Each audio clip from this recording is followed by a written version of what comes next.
Selamat datang di Soltakim Battery Integrity Management System.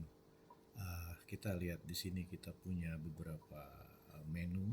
Yang pertama adalah menu dashboard. Di menu dashboard kita menampilkan map di mana lokasi pemasangan. Kita pemasangan di area West Java, Pertagas di NKMT. Di sini kita sebutkan ada Soltakim Pilot Site di Cikarang.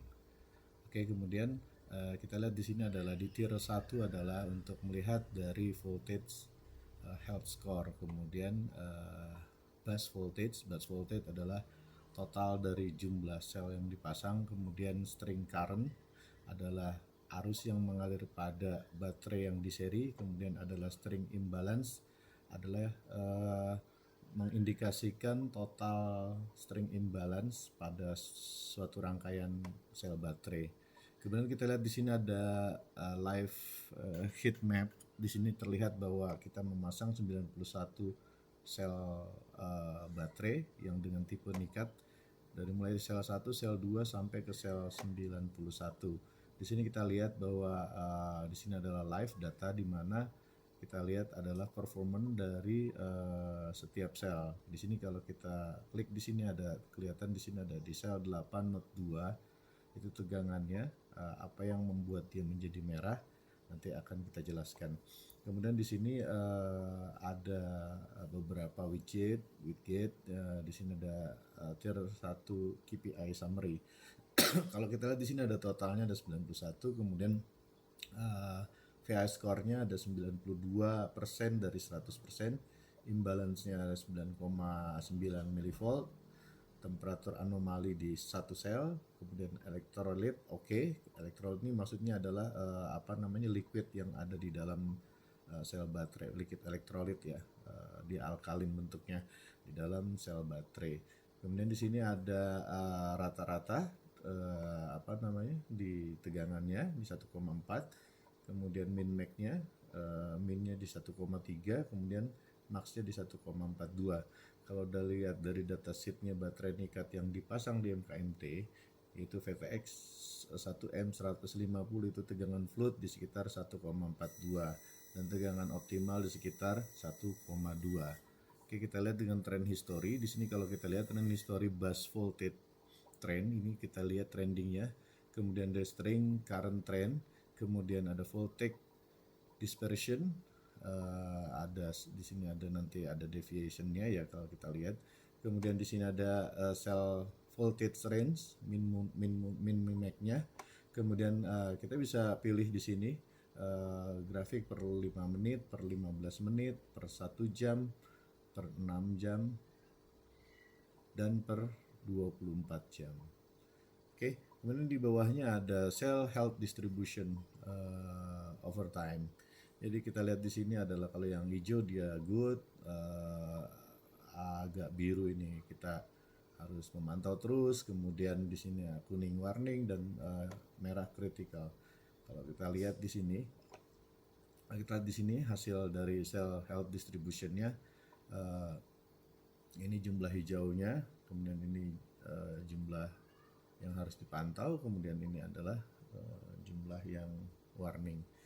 Kemudian menu alert ini adalah menampilkan alert di setiap sel baterai yang terjadi alarm. Di sini ada 7 critical yang masih open, kemudian 1 warning masih open juga, terus 8 total item yang antara critical dan warning, kemudian 54 sudah auto solve karena memang dia tidak bermasalah. Nah, baterai mana aja yang disebutkan sebagai baterai yang sedang bermasalah yang masuk ke dalam list alert, yaitu pertama di sel 8. Ini kalau kita lihat sel 8 ini posisinya critical, yaitu tentang terkait dengan voltage deviation. Value-nya di 10,50. Kemudian di sini kalau sel 8 voltage deviation-nya sekitar minus 10,5 mV. Ini termasuk statusnya critical, ini statusnya masih open dan belum resolve. Selanjutnya kalau kita lihat di sini ada sel 82, ini severity-nya warning gitu kan. Di sini terkait dengan temperatur ya. Value-nya di 43,09. Nah, ini ada temperatur anomali. Yang lain nanti bisa dilihat sendiri apa namanya alert-alert yang terjadi pada baterai. Kemudian kita lihat di sini sel detail. Sel detail ini detail dari setiap sel. Ini kalau kita lihat ini sel 47 ya. Sel 47 dari 91 ini voltage-nya 1,3755. Ini update-nya di jam 9 tadi. Kemudian ini temperaturnya saat ini normal. Kemudian dia aging rate-nya ini cenderung dia akan naik gitu kan pada saat di 28,4 derajat Celcius. Makanya kita harus menjaga juga temperatur di sini. Nah, ini dia ada alert di apa namanya di sel 47. Coba kalau kita klik di sini sel 1, kemudian kita reload. Nah, ini adalah sel 1. Sel 1 1,41 ya. Ini yang terakhir, dia normal temperaturnya. Dia tidak ada alert di sini ya. Tadi sempat voltage deviation tapi sudah auto resolve karena dia kembali ke posisi awalnya. Oke, kemudian nih kalau kita lihat bank topologi adalah topologi dari baterai bank yang ada di Muara Tawar. Sini ada 3 rak A, rak B, rak C dengan konfigurasi sebagai berikut. Node 1, node 2, node 3. Jadi ini kita bagi per node semuanya sampai ke node 23. Kenapa bagi per node? Karena setiap node adalah satu sensor baterai, karena satu baterai itu satu node itu menggunakan 4 sensor, 4 sensor sel maksudnya. Oke, ini ada kalau kita lihat string configuration. String configuration adalah susunan baterai yang di dalam UPS. Di sini kalau kita lihat ada sekitar 91 seri. Sensornya ada 23, kemudian float voltage-nya di 129 nih string ya, ini karena string jadi 129 atau 91 kali floating baterai di 1,42. Boost voltage maksimum di 141 nih ketika dia di boost. Biasanya UPS kalau dia mau cepat mengisi baterai dia bisa menggunakan fitur boost sehingga dia bisa sampai 141. End of discharge di sini ada 91 volt. Ini apa namanya ketika dia selesai discharge dia turun bisa sampai 91,91 volt atau di 1 volt per sel. Nominal capacity di 150. Ini adalah bukan karakteristik apa namanya manufaktur capacity ya. Kemudian bank energi sekitar 16,4 kWh. Internal resistance di dalam datasheet itu 0,76 miliohm per sel. Nah, kalau lihat dari wiringnya adalah seperti ini ya. Kemudian ini adalah sensor arsitekturnya, 23 sensor node, 22 kali 4 sel. Ada yang terakhir itu satu board itu satu sensor itu hanya 3 sel. Per node itu kita menggunakan op-amp untuk differential measurement untuk voltage, menggunakan operational amplifier integrated circuit di OPA 2333, kemudian kita menggunakan analog to digital converter 1115 ADS ya. Kemudian kita menggunakan ESP C32C6, ini biasanya kita menggunakan untuk Wi-Fi 6 untuk komunikasi dengan gateway. Kemudian kita menggunakan protokol wireless dengan ESP-NOW, Star, Delta TD, MA, S-OFF. Kemudian gateway kita menggunakan ESP32P4 plus Ethernet, nanti akan menghubungkan ke server. Kemudian ini server adalah HTTP post 1 Hz steady. Jadi kita akan ngirim data di 1 Hz, kemudian 100 Hz untuk eventnya. Sensor per node A4 yang terdiri dari tegangan, kemudian di sini ada temperatur menggunakan NTC dan 1 level switch. Oke, kemudian kita balik ke cell comparison. Ke cell comparison ini membandingkan antara beberapa sel. Ya, kita bisa membandingkan di sini kita bisa isi sel A, sel B, sel C untuk kita bandingkan. Ini tergantung per berapa jam gitu kan Windowsnya. Ini kalau kita lihat di sini, kalau kita bisa bandingkan mana yang critical, mana yang normal dan mana yang sudah perlu diperhatikan gitu loh.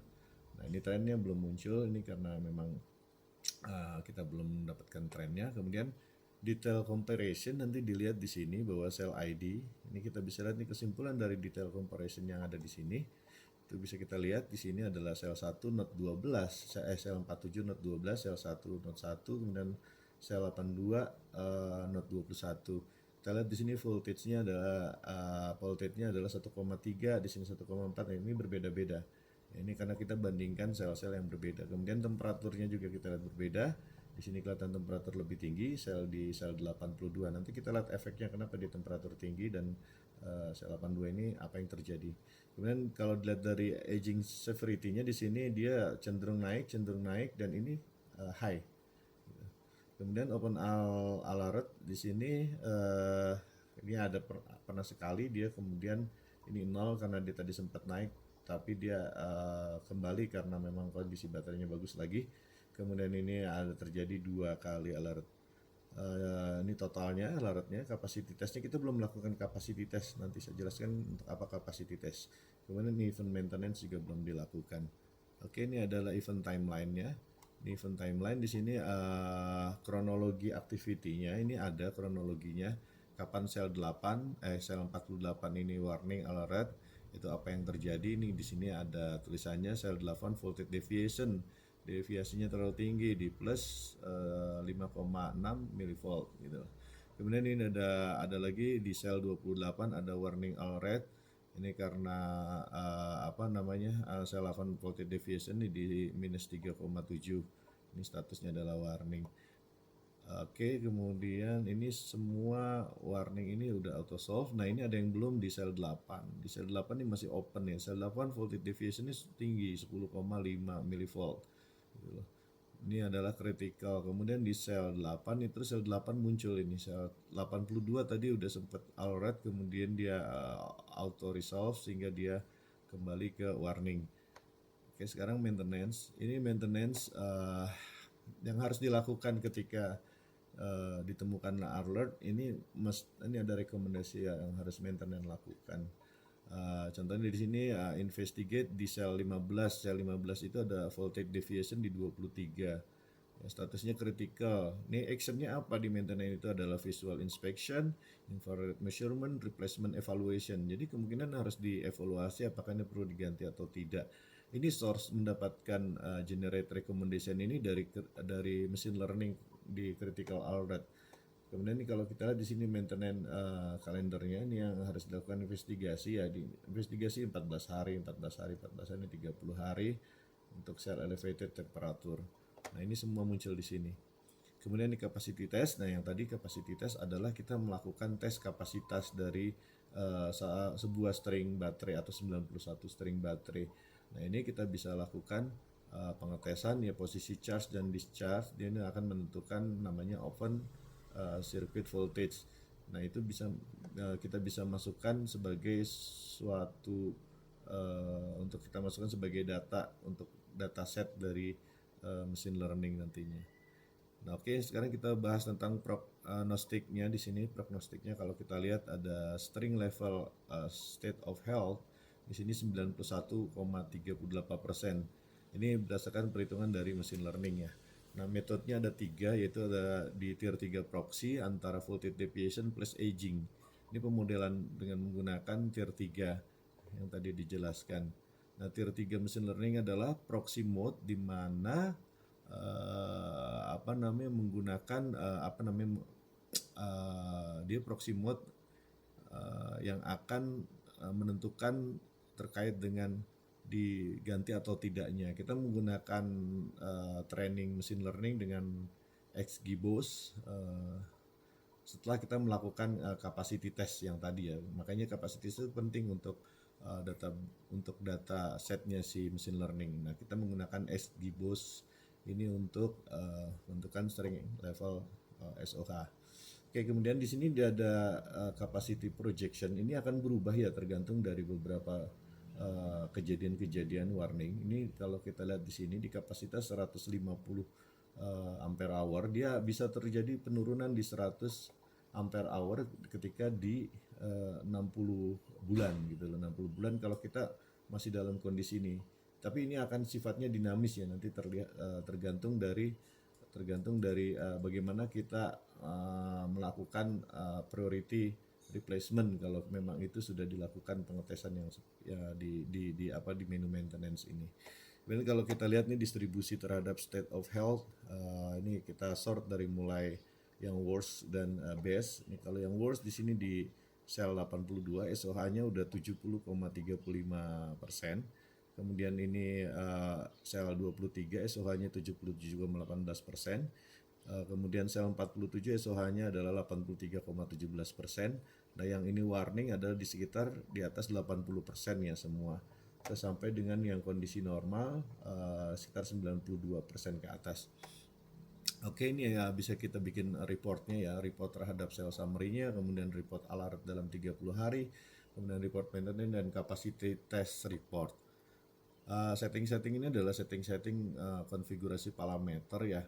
Ini bisa setting di sini. Ini semuanya nih terkait alertnya, ini terkait maintenance, ini terkait machine learning, kemudian ini terkait dengan sistem, kemudian ini terkait dengan threshold. Kemudian kalau lihat di sini adalah sistem health-nya dari sistem si Soltakin.